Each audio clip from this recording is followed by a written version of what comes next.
ഇന്ന് കാലത്ത് ദോശ ഇട്ടപ്പോൾ ദോശ കല്ലിൽ നിന്ന് ഇളകി വരുന്നില്ല കേട്ടോ. കാരണം എന്ന് വെച്ചാൽ നമ്മൾ തലേന്ന് ചപ്പാത്തി ഉണ്ടാക്കിയായിരുന്നു. അപ്പോൾ അതിനുശേഷം ഞാൻ എണ്ണ തൂവി വയ്ക്കാൻ മറന്നു കേട്ടോ. അതാണ് ദോശയെല്ലാം പൊട്ടിപ്പൊട്ടിയായിരുന്നു വന്നത്. പിന്നെ കുറച്ച് കഴിഞ്ഞിട്ട് ഒരു ലാസ്റ്റൊക്കെ ആവാറപ്പം ദോശ ഇത്തിരി റൗണ്ട് ഷേപ്പിൽ നല്ലോണം വന്നു കേട്ടോ. അതുപോലെ തന്നെ രാവിലെ ജിത്തുക്കുട്ടിനെ എടുത്തു വെച്ചുകൊണ്ടാണ് ദോശ ഇടുന്നത്. പുള്ളിക്കാരി എന്നും രാവിലെ എൻ്റെ കൂടെ എഴുന്നേറ്റിട്ട് ഒരു 10 മണിയൊക്കെ കഴിഞ്ഞ് കാപ്പി കുടിയൊക്കെ കഴിഞ്ഞിട്ട് ഉറക്കാവും കേട്ടോ. അപ്പോൾ അത് സ്ഥിരമാക്കിയിരിക്കുകയാണ്. പിന്നെ ചിത്തുക്കുട്ടന് നമ്മൾ ടി വി ഇട്ട് കൊടുത്താൽ കാർട്ടൂൺ ഇഷ്ടമല്ല, കാർട്ടൂൺ കാണുന്ന ഇഷ്ടമല്ല. നമ്മുടെ ഡെപ്പാങ്കുത്ത് പാട്ട്, തമിഴ് പാട്ടുകൾ, നല്ല അടിച്ചുപൊളി പാട്ടുകളൊക്കെ ഇട്ട് കൊടുത്താൽ നല്ലവണ്ണം ഇരുന്ന് ഡാൻസ് വെച്ച് കണ്ടുകൊണ്ടിരിക്കും കേട്ടോ. ഒരു അരമണിക്കൂർ കൂടുതലൊക്കെ കണ്ടുകൊണ്ടിരിക്കുക, അവൾ നല്ലവണ്ണം എൻജോയ് ചെയ്യും. അതേസമയം നമ്മൾ കാർട്ടൂൺ ഇട്ട് കൊടുക്കുകയാണെങ്കിൽ വേറെ എങ്ങോട്ടെങ്കിലും നോക്കി കിടക്കും. അതാണ് ചിത്തുക്കുട്ടൻ്റെ പരിപാടി കേട്ടോ. അപ്പോൾ ഇപ്പോൾ പാട്ട് കണ്ടിട്ട് നല്ല ഉത്സാഹത്തിന് കളിക്കുവാണ് ആൾ. ടി വിയിൽ തന്നെ നോക്കിയിരുന്നിട്ട് അതേപോലെ കളിക്കാനൊക്കെ ശ്രമിക്കുവാണ്. പിന്നെ അടുക്കളയിൽ നിന്ന് എൻ്റെ കൊലുസിൻ്റെ സൗണ്ട് കേട്ട ഉടനെ ശ്രദ്ധിക്കും കേട്ടോ. എന്നിട്ട് ഒരു കരച്ചിലാണ് എടുക്കാൻ വേണ്ടിയിട്ട്. ഇപ്പോൾ ആളെയൊക്കെ അറിഞ്ഞു തുടങ്ങിയിരിക്കുന്നു കേട്ടോ. ഞാൻ എവിടെ പോയാലും എന്നെ തന്നെ നോക്കിയിരിക്കും. പിന്നെ അത് കഴിഞ്ഞ് നമ്മൾ ദോശയും പിന്നെ ചിക്കൻ കറി ആയിരുന്നു, ഇന്നലത്തെ ചിക്കൻ കറി ഉണ്ടായിരുന്നു, അതെടുത്തിട്ട് ദോശയോടെ കഴിക്കുവാണ്. പിന്നെ ചായ ഉണ്ടായിരുന്നു. എപ്പം കഴിക്കുമ്പോഴും അബുക്കുട്ടനടുത്തിട്ടാണ് കഴിക്കുന്നത്. അപ്പോൾ ഭയങ്കര ശല്യമാണ് കേട്ടോ. നമ്മൾ പ്ലേറ്റിലൊക്കെ ഇട്ട് വലിയും പിടിയൊക്കെയാണ്. എൻ്റെ അബുക്കുട്ടനെ എനിക്ക് ഇത്ര പാടില്ലായിരുന്നു വളർത്താനായിട്ട് കേട്ടോ. ജിത്തുക്കുട്ടൻ ഭയങ്കര വികൃതിയാണ്. അബുക്കുട്ടൻ ഈ സമയത്തൊക്കെ സൈലൻ്റാണ്. വല്ലതും ചാപ്പാട് കൊടുത്തിട്ട് നമ്മൾ ടി വി ഒക്കെ ഇട്ട് കൊടുത്തിരുന്ന് അത് മിണ്ടാതെ കണ്ടുകൊണ്ടിരിക്കും. കാർട്ടൂണാണ് അബുക്കുട്ടന് വലിയ ഇഷ്ടം കേട്ടോ. അത് കഴിഞ്ഞിട്ട് പിന്നെ ഞാൻ ഒരു ഗ്ലാസ് പാല് കഴിച്ചു. പിന്നെ മോനക്ക് ജിത്തുക്കുട്ടനുള്ള കൂരകതയെ അരച്ച് കാച്ചാൻ പോവാണ്. പിന്നെ നമ്മൾ ചാളമീനാണ് കിട്ടിയത് അന്നത്തെ ദിവസം. ചാളമീൻ എടുത്ത് കുവരാനായിട്ട് വെള്ളത്തിൽ ഇട്ടു. അത് കഴിഞ്ഞ് മീൻ കണ്ടിക്കുകയാണ് കേട്ടോ. അപ്പം നല്ല കാറ്റൊക്കെ വരുന്നുണ്ട്, മഴയ്ക്കുള്ള കോളാണെന്ന് തോന്നുന്നു.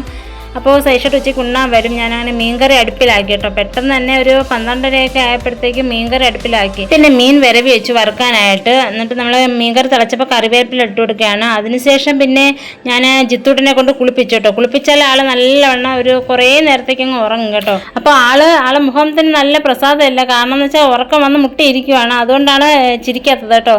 നമ്മൾ ഉറക്കം വന്നാലോ വിശന്നാലോ ജിത്തൂട്ടിൻ്റെ മുഖം ഇങ്ങനെയാണ്, വീർത്തിരിക്കും. നമ്മൾ ആരെന്ത് പറഞ്ഞാലും ചിരിക്കത്തില്ല. അല്ലെങ്കിൽ എപ്പോഴും ചിരിയാണ് കേട്ടോ. അങ്ങനെ നമ്മൾ അവനെ ക്ലീൻ ചെയ്തെടുത്തിട്ട് പാലും എടുത്ത് ഉറക്കാൻ പോവാണ്. പാലെടുത്ത് ഉടനെ പെട്ടെന്ന് തന്നെ ഉറങ്ങി. 1 മണിയൊക്കെ ആകുമ്പോൾ ഉറങ്ങും കേട്ടോ. അപ്പം തന്നെ 12:30 കഴിഞ്ഞിരുന്നു കേട്ടോ. നമുക്ക് ഇനിയും കറികൾ വെക്കണം. ഒരു കറി മാത്രമേ വെച്ചിട്ടുള്ളൂ. സൈഷേട്ടന് നിറയെ കറികൾ വേണം കേട്ടോ. നമ്മൾ കുഞ്ഞുങ്ങളെ ഇട്ടുകൊണ്ട് കറി വെക്കുന്നെന്നുള്ള വിചാരമൊന്നും അവർക്കില്ല. സൈഷേട്ടനാണെങ്കിൽ നിറയെ കറി വേണം. അങ്ങനെ ഞാൻ തൈര് ഇരിപ്പുണ്ടായിരുന്നു. തൈരെടുത്ത് വേഗം മോരേറി വെക്കുവാണ്. പിന്നെ വേഗം മോരേറി വെച്ചിട്ട് ഇനി എന്തായാലും തോരൻ വെക്കണമെന്നുള്ള പ്ലാൻ ഉണ്ട്. പക്ഷെ നടക്കുമെന്ന് തോന്നുന്നില്ല. കാരണം 1 മണി കഴിയാറായിട്ടോ. ഒരു 1:30 വെച്ച് സൈഷേട്ടൻ ചോറ് കഴിക്കാൻ വരും. അപ്പോൾ ഞാൻ പെട്ടെന്ന് പടപടാ വേഗം കറികളൊക്കെ ഒതുക്കുവാണ്.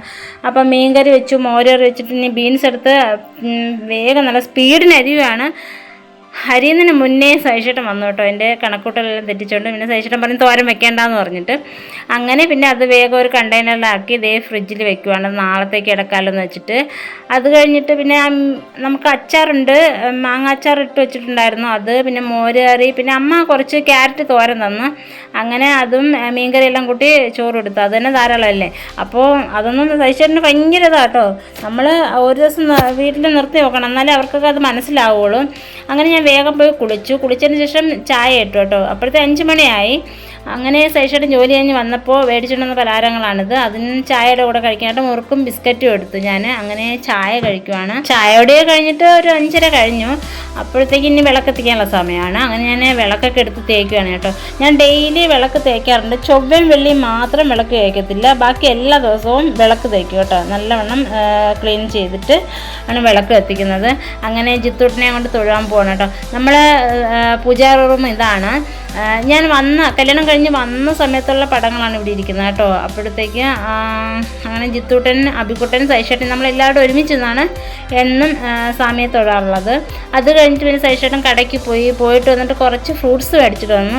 എന്നിട്ട് ഫ്രൂട്ട് സലാഡ് ഉണ്ടാക്കുവാണ്. അപ്പോൾ എല്ലാത്തിൻ്റെ ഓരോ ഫ്രൂട്ട്സ്, ഒരു ആപ്പിള്, ഒരു മാതളം, പിന്നെ പഴം, മുന്തിരിങ്ങ പിന്നെ കുറച്ചുണ്ടായിരുന്നു, മുന്തിരിങ്ങ, പിന്നെ അത് കഴിഞ്ഞ് പിന്നെ പൈനാപ്പിൾ, എല്ലാ ഫ്രൂട്ട്സും മേടിച്ചിട്ട് പഴസർബത്ത് അടിക്കുകയാണ് കേട്ടോ. നല്ല ടേസ്റ്റാണ് സൈച്ചേട്ടൻ പഴസർബത്ത് അടിച്ച് തരുന്നതിന്.